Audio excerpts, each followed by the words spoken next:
ಭಾಳ ಸಂತೋಷ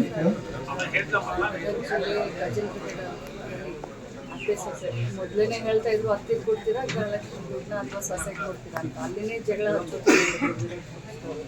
ಆದರೆ ಅತ್ತೆ ಸೊಸೆ ಇದು ಪವಿತ್ರ ಹಣವನ್ನು ಇವತ್ತು ಬೋರ್ವೆಲ್ ಹೊಡಿಸಿ ಆ ಬೋರ್ನಿಂದ ನೀರು ಹತ್ತಬೇಕು, ಆ ನೀರಿನಿಂದ ವ್ಯವಸಾಯದಲ್ಲಿ ಅಭಿವೃದ್ಧಿಯನ್ನು ಮಾಡ್ತಾರೆ, ಇದನ್ನು ಸಂಪಾದನೆ ಮಾಡ್ತಾರೆ. ಭಾಳ ಆದರ್ಶವಾದಿ ನಾನು ಉಳಿದ ಎಲ್ಲ ಯಜಮಾನಿಗಳಿಗೆ ನೀವು 2,000 ಏನು ಜಾಸ್ತಿ ಅಲ್ಲ ತಿಂಗಳಿಗೆ ಹಾಕ್ತಾರೆ, ಬಟ್ ನಮಗೆಲ್ಲರಿಗೂ ಅನುಕೂಲ ಆಗಲಿ ಅಂತ ಸರ್ಕಾರ ಕೊಡ್ತಾರೆ.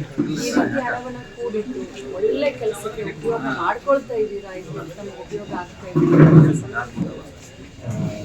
गांधी जो शतमान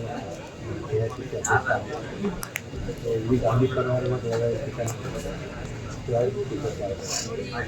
ವರ್ಷದಿಂದ ದೇಶಕ್ಕೆ ಸ್ವತಂತ್ರವನ್ನು ತಂದುಕೊಂಡು ಅದರಲ್ಲೂ ಬೆಳಗಾವಿ ಜಿಲ್ಲೆ ಸ್ವತಂತ್ರ ಸಂಗ್ರಾಮದಲ್ಲಿ ಸ್ವತಂತ್ರದ ಒಂದು ಕಹಳೆಯಲ್ಲಿ ಬಹಳಷ್ಟು ಕೊಡುಗೆಯನ್ನು ಕೊಟ್ಟಿದ್ದಾರೆ. ಗಾಂಧೀಜಿಯವರು ಈ ಭಾಗದಲ್ಲಿ ಬಂದು 5-6 ದಿನ ಒಂದು ಜನರಲ್ಲಿ ದೇಶದ ಭಕ್ತಿ ಮತ್ತು ದೇಶ ಸ್ವತಂತ್ರದ ಬಗ್ಗೆ ಇದನ್ನು ಮೂಡಿಸ್ಲಿಕ್ಕೆ, ಅರಿವನ್ನು ಮೂಡಿಸ್ಲಿಕ್ಕೆ ಇಲ್ಲಿ ಕಾಂಗ್ರೆಸ್ನ ಮಹಾ ಅಧಿವೇಶನ ಇತ್ತು. ಗಾಂಧೀಜಿಯವರು ತಮ್ಮ ಜೀವನದಲ್ಲಿ ಕಾಂಗ್ರೆಸ್ ಅಧಿವೇಶನದಲ್ಲಿ ಅಧ್ಯಕ್ಷರಾಗಿ AICC ಅಧ್ಯಕ್ಷರಾಗಿದ್ದು ಬೆಳಗಾಂದಲ್ಲಿ.